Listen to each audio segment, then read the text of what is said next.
Hello, Wolfpack fans. You know me, I'm Mark T. Robinson. And I'm Gabriel Garza. And this is this week's episode of the Wolfpack Weekly Report. We've got some big news on some sports that have gone down here over the past weekend. And we're going to start you off from the Diamond. The Wolfpack baseball team swept Tougaloo College this past weekend, 3-0. They won 6-0 on Friday. They followed up with a 7-1 victory early on Saturday, and then closed it out Saturday evening with a 20-0 victory over the Bulldogs. But the big news was Alexander Lorenzo. He was huge for the Pack, Gabe. Yeah, offensively, he had 2 home runs for the team. Big shout out to him. And like you said, game 1, the Wolfpack outscored Tougaloo 7-1. Picking up the win for the pitching staff was Jordan Green. And then in game 2, Loyola scored the second most runs they've ever had in the baseball program history. 20-0 victory over Tougaloo College. Picking up the win there was Stuart Campbell. And the team is rolling well. So the offense is flowing. The pitching is good. It's a great start for the Wolfpack overall. Absolutely. And the Wolfpack will head to Mobile, Alabama on Wednesday, February 15th to square off against Spring Hill College in a doubleheader set for 3 p.m. Absolutely. So moving right along here, I hear the tennis team got underway as well. They had a competition? Yeah, absolutely. The tennis team had 2 matches this past weekend. One on Friday against the UNO Privateers at NCAA squad. The men's and women's team unfortunately came up on the short end in that matchup, and also came up just a little bit short against Nicholls State. We're going to start with some news from the women's squad. Coral Martinez and Miranda Cano had the number 1 doubles match. They fell 6-2 to the team of Ling Fangu and Clemens Krug of the Colonels.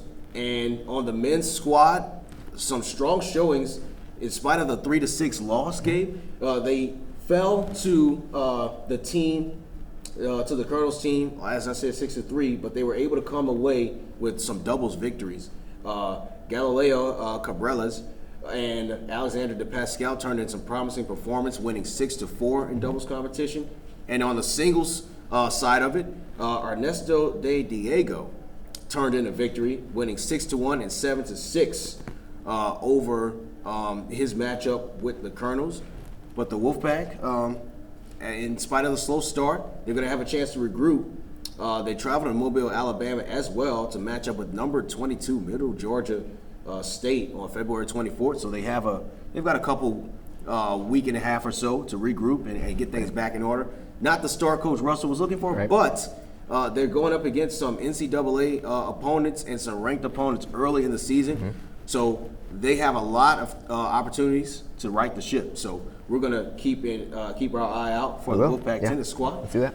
And we're going to move on to some Wolfpack basketball. This past weekend, Loyola Wolfpack women's team hosted the Faulkner Eagles, and they turned in a dominant performance, actually. They beat the Eagles 79-54 behind Paige Frankowitz 20 points and 6 threes. Yeah, Paige Frankowitz led the way with 20 points. This is the first game. This is now their second win in a row, but the first game of a 4-game homestand for the Wolfpack.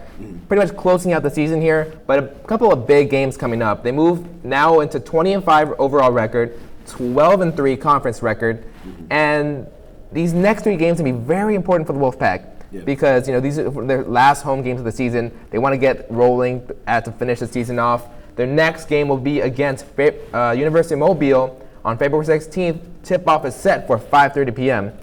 So that's that's coming up. I'll be there broadcasting the game, so you can come out and check it out in person, or you can check out the live stream. Absolutely. They are going to be here at First NBC Court. As Gabe said, 4-game homestand just to close out the season. Should be good for them. And we're moving on to men's basketball. This was a great game. It was, yeah. A terrific ball game from the men's team, squeezing out the win, 81-77. Some clutch play down the stretch from Nick Parker, Jalen Gray, and Johnny Griffin Jr. They combined for 57 points in the second half. Nick Parker led the way with 25 for the Wolfpack in a big-time win. Yeah, this is a big win for the Wolfpack. Notably because this is the first time that the Wolfpack had defeated Faulkner since November 21st, 2015. Mm-hmm. Almost 2 years or so. So big win for them. Similar to the women, this is going to be their first game of a 4-game homestand, Yeah. and now they're on 2 in a row. So they're going to have a couple of games here at home to really, like I said as well, finish off the season. Their next home game will be against University of Mobile as well. Tip-off is set for 7:30, and that is on February 16th. You can come check them out in person or check out the live stream. Yeah, absolutely. Support the Wolfpack as we get down the stretch here. Every game for both of these teams is so important as we go down to the SSAC tournament at the end of the year. So we'll see if the women can repeat as conference champions. We'll see if the men can have a deeper run and perhaps compete as conference champions as well. It's going to be some big things going on here as we go down the stretch. Definitely so. And last but certainly not least, we're going to give you our picks for Wolfpack Spotlight players. As usual, Gabe, we're starting with you, buddy. What you I'm got? going to go with Alexander Lorenzo for baseball. This is our first time really covering baseball as far as player of the week go. He hit 2 home runs, and not many people realize how difficult it is to hit home runs. Oh, yeah. So I'm going to go with him hitting 2. So he's my player of the week, Alexander Lorenzo. Absolutely. And the Pack has gotten off to a great start, that baseball team. And my pick is going to be Paige Frankowitz for the Wolfpack women's basketball team. She had 20 points, Gabe. Shot well from the field, 7 out of 12. Knocked down 6 threes. Yeah, knockdown shooter. Actually, this actually might be just the 3rd most threes that she's made this year. She's had games where she's knocked down 9 threes and then 8 threes or so.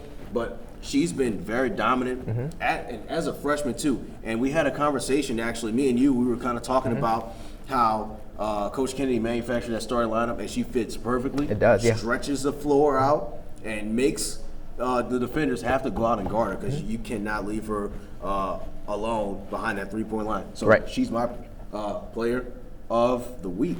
All right, then. And that's it for us, actually. You can check us out on Twitter. Tweet at the show. Talk about some things that you want to see us do more of, and we're always open to suggestions. But before I go, just one quick parting news here. The SSAC is supposedly having a 3-point shootout and a dunk contest. So we're going to actually try and get our man, Johnny Griffin Jr., in on it. So make sure you tweet at us with the support. Once again, I'm Mark T. Robinson. I'm Gabriel Garza. And we'll see you again next time.